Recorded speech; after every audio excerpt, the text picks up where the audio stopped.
വടക്കഞ്ചേരി ജീവനം charitable സൊസൈറ്റിയുടെ നേതൃത്വത്തിൽ സൗജന്യ ആയുർവേദ മെഡിക്കൽ ക്യാമ്പ് സംഘടിപ്പിച്ചു.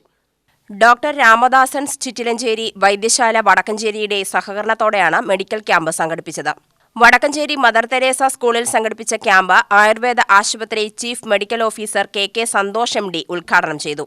നമ്മളുടെ സമൂഹത്തിലെ പാർശ്വവൽക്കരിക്കപ്പെട്ട അശരണരായ ഒരുപാട് ആളുകൾ ഇപ്പോഴും ആ സേവനത്തിന്റെ പുറത്ത് നിൽക്കുന്നുണ്ട്. അപ്പം നമ്മുടെ ഈ ഗ്യാപ്പ്, അതായത് നമ്മുടെ സർക്കാർ സംവിധാനം ഏർപ്പെടുത്തുന്ന ഒരു പ്രൊട്ടക്ഷൻ, അതിൻ്റെ അപ്പുറത്ത് ഉള്ള ഒരു ഗ്യാപ്പിനെ കവർ ചെയ്യാൻ വേണ്ടി നമുക്ക് ഇതുപോലുള്ള ചാരിറ്റബിൾ സൊസൈറ്റികൾക്ക് നല്ല റോളുകളുണ്ട്. അത് നല്ല രീതിയിൽ നിർവഹിക്കുന്നതാണ് നമ്മുടെ ജീവനം ചാരിറ്റബിൾ സൊസൈറ്റി. പിന്നെ അവർ നടത്തുന്ന ഒരുപാട് പ്രവർത്തനങ്ങൾ ഞാൻ നേരത്തെ പറഞ്ഞു, നമ്മുടെ സർക്കാർ സംവിധാനങ്ങൾ എല്ലാ മേഖലകളിലുമുണ്ട്.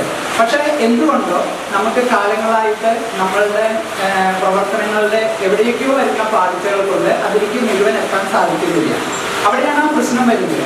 ആ പ്രശ്നത്തിനെ നമുക്ക് കവർ ചെയ്യണമെങ്കിൽ ഇതുപോലുള്ള ചാരിറ്റബിൾ സൊസൈറ്റികളെ, ഇതുപോലുള്ള സാമൂഹ്യ സന്നദ്ധ പ്രവർത്തനങ്ങളുടെ ഒരു ആവശ്യകതയുണ്ട്. Jeevanam charitable society president V Raveendran അധ്യക്ഷനായി. Retired chief medical officer U Ramadas ബോധവൽക്കരണ ക്ലാസ് എടുത്തു. പഞ്ചായത്ത് അംഗങ്ങളായ Muthu, Sreenath Vettath, advocate V Vijayan, Usman, K Sivadasan, N Swaminathan എന്നിവർ സംസാരിച്ചു. UTV news, Palakkad.